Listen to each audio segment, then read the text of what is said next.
Hello बच्चों, नमस्कार। बहुत बहुत स्वागत है आपका हमारे चैनल लर्न विद आशुतोष में। बच्चों, जैसा कि आपको भी को पता है कि हम स्पेशल 25 नाम से जीएस की प्रीवियस ईयर क्वेश्चन की एक सीरीज़ लेके चल रहे हैं। और बच्चों, ये जो स्पेशल 25 की ये तीसरी सीरीज़ है हमारी, जिसमें हम क्या कर रहे हैं, प्रीवियस ईयर के जो जीएस से रिलेटेड क्वेश्चंस होते हैं उन पर हम डिस्कशन करते हैं। बच्चों, आप में से बहुत से बच्चे ऐसे हैं जो पहली बार हमारे इस चैनल पर आए हैं। सबसे पहले मैं उन बच्चों से निवेदन करूंगा कि जो बच्चे पहली बार हमारे इस चैनल पर आए हैं वो हमारे चैनल को सब्सक्राइब ज़रूर करें, ताकि आगे इसी तरह की आने वाली और भी वीडियोस की नोटिफिकेशन उनको मिलती रहे। बच्चों, समय व्यतीत न करते हुए जल्दी से हम चलते हैं, बढ़ते हैं अपने पहले प्रश्न की तरफ। पहला प्रश्न कह रहा बच्चों कि सेंट पीटर्सबर्ग को व्लादिवोस्टॉक से जोड़ने वाले रेल मार्ग का क्या नाम है। ऑप्शन नंबर 1 है अल्ताई रेलवे, दूसरा है आपका अमूर रेलवे, तीसरा है ट्रांस बैकाल रेलवे और चौथा है ट्रांस साइबेरियन रेलवे। बच्चों, जो ट्रांस साइबेरियन रेलवे है वो विश्व का सबसे लंबा रेलवे है। ये पूरी दुनिया में सबसे लंबा रेलवे आपके कौन सा है? Trans Siberian railway. और बच्चों, यह पश्चिमी रूस में स्थित सेंट पीटर्सबर्ग को रूस के सुदूर पूर्व में व्लादिवोस्टॉक से शहर को जोड़ने का काम करता है। यानी कि क्या है, ये सेंट पीटर्सबर्ग को व्लादिवोस्टॉक से जोड़ने का काम किसका है? ट्रांस साइबेरियन रेलवे का ही है। इसके साथ साथ इसे 1891 और 1916 के बीच में बनाया गया था। इसमें से जो अगला क्वेश्चन आपका निकलेगा वो क्या निकलेगा कि इसको कब बनाया गया था, तो इसको आप आसानी से बता सकते हैं कि 1891 से 1916 में इसको बनाया गया था। ऑप्शन नंबर 4 था आपका बिल्कुल सही जवाब है बच्चों। अगले प्रश्न की तरफ चलते हैं। कह रहा है कि 10 अप्रैल 2022 तक प्राप्त जानकारी के अनुसार निम्नलिखित में से कौन छत्तीसगढ़ के मुख्यमंत्री के रूप में कार्यरत हैं। Option number 1 Kawasi Lakhma, Tamradhwaj Sahu, TS Singhdeo और फोर्थ नंबर है आपका भूपेश बघेल। बच्चों, आप सभी को पता है कि भूपेश बघेल क्या है, छत्तीसगढ़ के तीसरे और वर्तमान मुख्यमंत्री के रूप में अभी क्या है, काम कर रहे हैं। और इनका जो चुनाव हुआ था वो क्या है, वो पाटन निर्वाचन क्षेत्र से इनका चुनाव हुआ था। और ये क्या है, किस पार्टी के सदस्य थे? ये कांग्रेस पार्टी के सदस्य हैं। और ये आपको बता दें ये भी कि ये पाटन से 5वीं बार विधानसभा का सदस्य रह चुके हैं। यानी कि क्या 5वीं बार ये क्या है, विधानसभा के सदस्य रहे हैं। तो ऑप्शन नंबर आपका कौन सा सही रहेगा इसमें? ऑप्शन नंबर 4 यानी कि भूपेश बघेल। क्वेश्चन नंबर 3 कह रहा है विद्युत संशोधन विधेयक 2022 को 8 अगस्त 2022 को लोकसभा में पेश किया गया था। विधेयक डैश में स्थापित विद्युत अधिनियम के संशोधन करता है। यानी कि कौन से सन में इसका संशोधन किया गया था? बच्चों, आपको बता दें कि जो बिजली संशोधन बिल यानी कि विद्युत संशोधन बिल 2022 था, उसे लोकसभा में 8 अगस्त 2022 को पेश किया गया था। कब पेश किया गया था बच्चों? 8 अगस्त 2022 को। साथ ही इस विधेयक में क्या हुआ था, इसमें इलेक्ट्रिसिटी एक्ट के नाम से इसको इलेक्ट्रिसिटी एक्ट ये 2003 में इसका संशोधन किया गया था और इसको नाम किया गया था इलेक्ट्रिसिटी एक्ट। और यह अधिनियम भारत में क्या बिजली क्षेत्र को नियंत्रित करने के लिए था। ऑप्शन नंबर 3 यानी कि 2003। अगला प्रश्न कह रहा है बच्चों, चीन और म्यांमार की ओर जाने वाले रास्ते में ब्रह्मपुत्र घाटी की एक पहाड़ी पर निम्नलिखित में से कौन सा पुरातत्व स्थल है? मेहरगढ़, पय्यमपल्ली, गुफकाल, दाउजली हैंडिंग। बच्चों, दाउजली हैंडिंग जो है ये पुरातत्व स्थल है, ब्रह्मपुत्र घाटी के पास क्या है, पहाड़ियों में स्थित है। बच्चों, ये चीन और म्यांमार की ओर जाने वाली मार्गों के निकट है। और विशेषज्ञ तो ये भी कहते हैं कि क्या है, ओखली और मूसल जैसे पत्थर के औजार, जीवाश्म से बने लकड़ी के उपकरण, मिट्टी के बर्तन और क्या है, एक प्रकार का दुर्लभ पत्थर है जिसको हम क्या कहते हैं, जेडाइट कहते हैं। ये सब कहाँ मिलते हैं? ये आपके दाउजली हैंडिंग में ही मिलते हैं। ऑप्शन नंबर 4 से बिल्कुल आपका राइट आंसर है। क्वेश्चन नंबर 5 कह रहा है डैश में आम्र बौछार सामान्य है।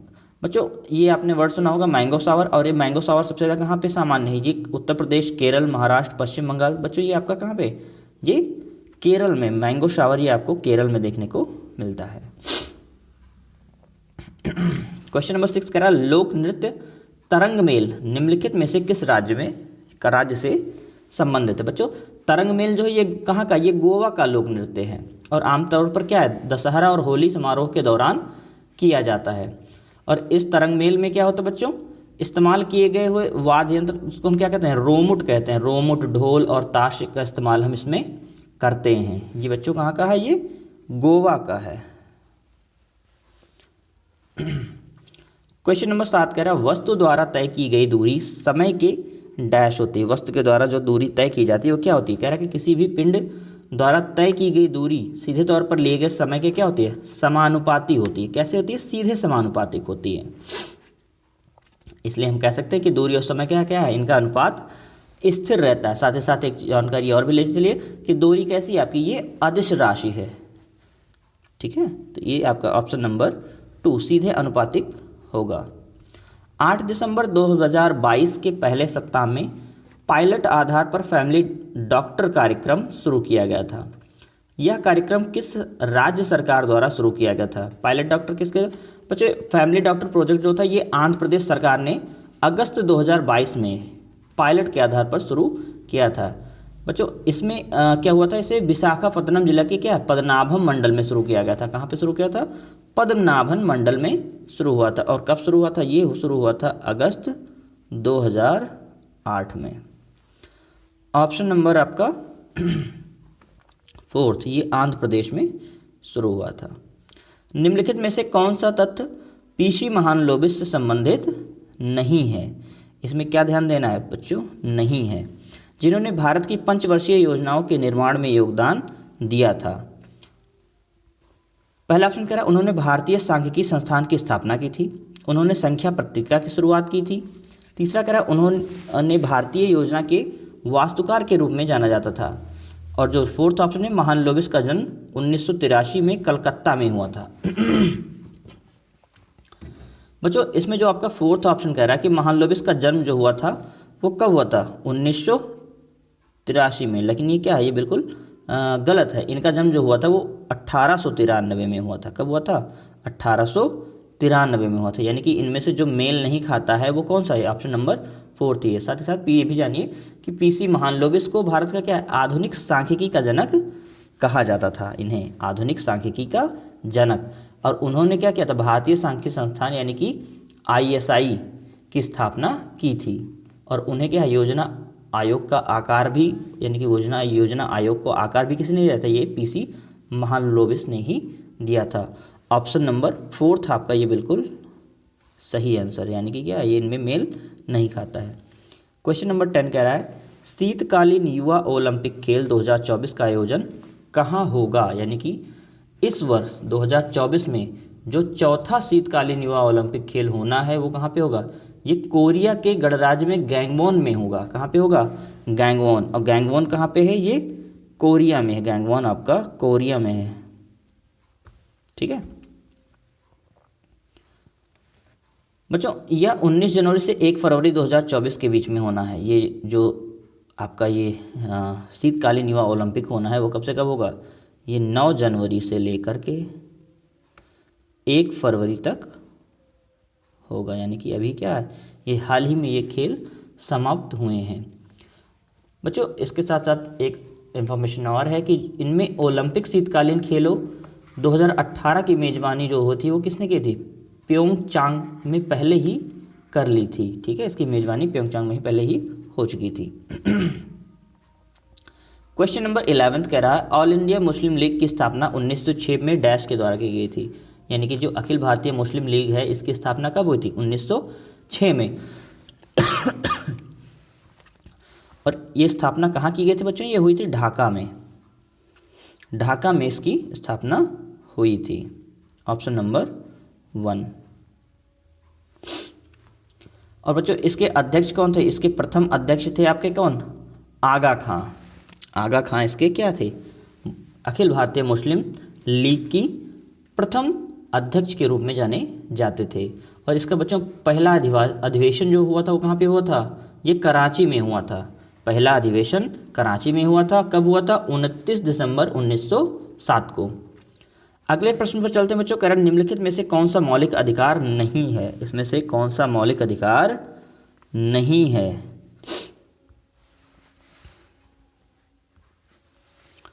पहला कह रहा है धार्मिक स्वतंत्रता का अधिकार, दूसरा है शोषण के विरुद्ध अधिकार, तीसरा है समानता का अधिकार, चौथा है मत देने का अधिकार। इनमें से ये बताना है कि कौन सा मौलिक अधिकार नहीं है।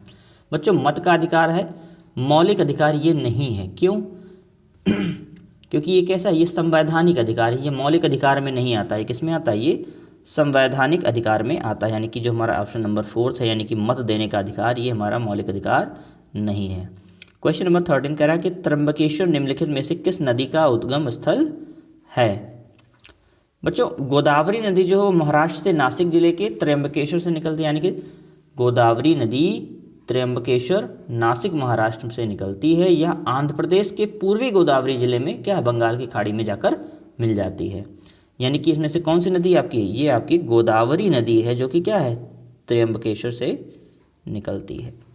इसका उद्गम स्थल है। क्वेश्चन नंबर 14 कह रहा है कि निम्नलिखित में से कौन से पंडित रविशंकर के गुरु थे? बिस्मिल्लाह खान थे, अमजद अली खान थे, अली अकबर खान थे या अलाउद्दीन खान थे? बच्चों पंडित रविशंकर कैसे थे? एक भारतीय वादक भी थे और ये संगीतकार भी थे। और ये प्रसिद्ध संगीतकार अलाउद्दीन खान के अधीन ही उन्होंने क्या है, 7 वर्ष तक सितार का अध्ययन किया था। यानी कि क्या सीखा है? सितार। किसने सीखा? पंडित रविशंकर ने। इन्होंने सितार वादन सीखा। किससे सीखा? अलाउद्दीन खान से। Option number 4।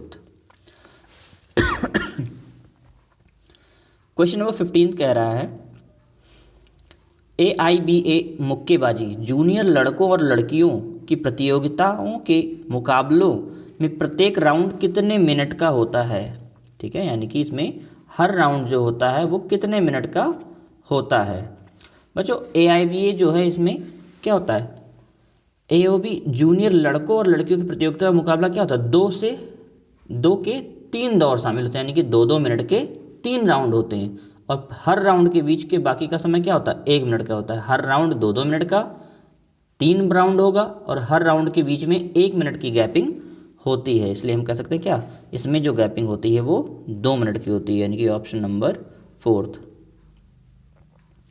क्वेश्चन नंबर 16 कह रहा है कि निम्नलिखित में से कौन सी नदी भारतीय हिमालय से निकलती है? भारतीय हिमालय से निकलने वाली बच्चों यमुना नदी जो है वो निचले हिमालय के बंदरपुच्छ की चोटियों के पास से क्या है, वो यमुनोत्री ग्लेशियर पे निकलती है। और यमुना का जो जलमार्ग है वो 1376 किलोमीटर लंबा है। कितना है बच्चों? 1376 kilometre. Option number 2 Yamuna. Question number 17 पे चलते हैं। निम्नलिखित में से कौन सा शहर कावेरी डेल्टा में शासक विजयालय द्वारा बनवाया गया था? बच्चों विजयालय के द्वारा बनवाया गया कौन सा था? तिरुचिरापल्ली, तिरुपुर, मदुरई, तंजावुर। बच्चों विजयालय ने कावेरी डेल्टा पर कब्जा कर लिया था और 9वीं शताब्दी के मध्य में उन्होंने क्या था, मुत्रयार के नियंत्रण में था। पहले वो 9वीं शताब्दी में मुत्रयार के नियंत्रण में था। उन्होंने क्या किया, तंजावुर शहर और वहाँ के देवी जो थी यानी कि निशुंभ सुदेनी, उनके लिए एक मंदिर बनवाया था। यानी कि ये कहाँ पर था? तंजावुर में था। ठीक है, अगले प्रश्न पर चलते हैं। प्रश्न संख्या 18 कह रहा है कि भारत में पहली संपूर्ण जनगणना वर्ष में, यानी कि पहली जो जनगणना हुई थी पूर्ण तरह से, वो कब हुई थी? 1881 में, 1872, 1900, 1860 में। बच्चों आपको बता दें कि पहली पूर्ण भारतीय जनगणना जो हुई थी वो 1881 में की गई थी। इसकी शुरुआत 1872 में हुई थी, ब्रिटिश वायसराय लॉर्ड मेयो के तहत हुई थी। यानी कि जिसको शुरुआत हुई थी वो 1872 में हुई थी। और शुरुआत किसने की थी? ब्रिटिश के वायसराय थे, उनका नाम क्या था? Lord Mayo. लेकिन पहली पूर्ण जो भारतीय जनगणना हुई थी वो कब हुई थी? वो 1881 में हुई थी। यानी कि ऑप्शन नंबर 1। अगले प्रश्न पर चलते हैं। प्रश्न संख्या 19 देश के केंद्रीय बैंक का निम्नलिखित में से कौन सा कार्य नहीं है? यानी कि इसमें किसका कार्य नहीं है? प्रश्न ऑप्शन नंबर 1 कह रहा है यह देश की मुद्रा आपूर्ति को नियंत्रित करता है। जो केंद्रीय बैंक है यानी कि सेंट्रल बैंक का काम क्या है? यह देश की मुद्रा आपूर्ति को नियंत्रित करता है, सरकार के लिए क्या है, बैंकर के रूप में कार्य करता है। देश की जनता का जमा स्वीकार करता है या देश की मुद्रा जारी करता है। बच्चों आपको बता दें कि अर्थव्यवस्था में केंद्रीय बैंक के प्रमुख कार्य जो कि इसमें बैंक कर्मी, एजेंट, सरकार के सलाहकार भी होते हैं, नगद भंडार का अभिरक्षण यानी कि जो भंडार होगा उसकी रक्षा करेंगे, विदेश से शेष राशि का भी अभिरक्षा करते हैं, आखिरी कर्जदाता की भी जानकारी रखते हैं, साख नियंत्रण बैंकिंग कंपनियों की, गैर बैंकिंग वित्तीय कंपनियों द्वारा आम जनता की जमा की गई राशि भी स्वीकार करते हैं, बशर्ते यह क्या है, ये केवल ये देश की मुद्रा जारी नहीं करता। देश की मुद्रा जारी करने का काम किसका है, ये आरबीआई का काम है, यानी कि ऑप्शन नंबर 4 ये इसके अंडर में नहीं आता है।